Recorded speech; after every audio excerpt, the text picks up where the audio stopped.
Hi, y'all. My name is Austin Strickland. I'm reading a chapter a day out of the All Bible version. And today we're reading Genesis chapter 34. Dinah, the daughter of Leah, whom she bore to Jacob, went out to see the daughters of the land. When Shechem, the son of Hamor the Hivite, the prince of the land, saw her, he took her and lay with her by force. His soul joined to Dinah, the daughter of Jacob, and he loved the young woman, and spoke kindly to the young woman. Shechem spoke to his father, Hamor, saying, "Get me this young woman as a wife." Now Jacob heard that he had defiled Dinah, his daughter, and his sons were with his livestock in the field. Jacob held his peace until they came. Hamor, the father of Shechem, went out to Jacob to talk with him. The sons of Jacob came in from the field when they heard it.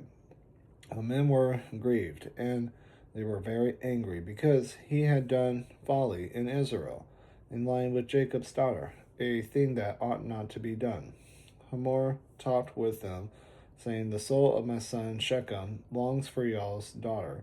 Please, y'all give her to him as a wife. Y'all should intermarry with us. Give y'all's daughters to us, and take our daughters for yourselves. Y'all come dwell with us, and the land will be before y'all. Y'all will live and trade in it and get possessions in it." Shechem said to her father and to her brothers, "Let me find favor in y'all's eyes, and whatever y'all will tell me, I will give. Y'all ask me a great amount for a dowry, and I will give whatever you ask of me, but give me the young woman as a wife."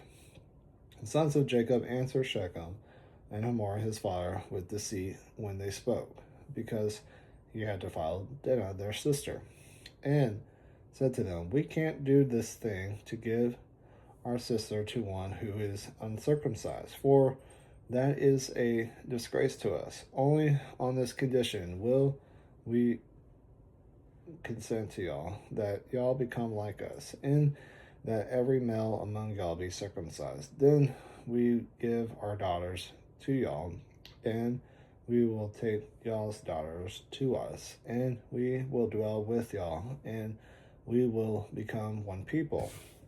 But if you will not listen to us and be circumcised, then we will take our daughter, and we will be gone."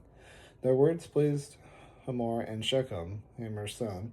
The young man didn't want to do this thing because he had delight in Jacob's daughter, and he was honored above all the house of his father.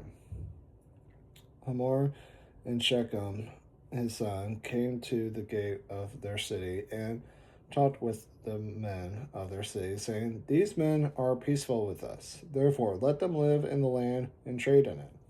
Look, the land is large enough for them. Let's take their daughters for us for wives, and let's give them our daughters.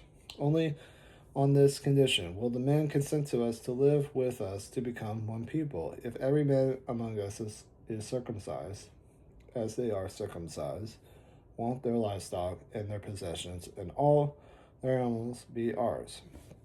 Only let's give our consent to them, and they will dwell with us." All who went out of the gate of his city listened to Hamor and to Shechem his son, and every male was circumcised. All who went out of the gate of his city. On the third day, when they were swore, two of Jacob's sons, Simon and Levi, Dinah's brothers, each took his sword, came upon the unsuspecting city, and killed all the males. They killed Hamor and Shechem his son with the edge of the sword, and took Dinah out of Shechem's house, and went away. Jacob's sons came on the dead and plundered the city, because they had defiled their sister. They took their flocks, their herds, their donkeys, that which was in the city, that which was in the field, and all their wealth. They took captive all their little ones and their wives, and took as plunder everything that was in the house. Jacob said to Simon and Levi, "Y'all have troubled me by making me odious to the inhabitants of the land, the Canaanites and the Perizzites. I am few in number, and if they will gather themselves together against me and strike me, I will be destroyed, both I and my house." They said, "Should he deal with our sister as with a prostitute?" See you tomorrow for chapter 35.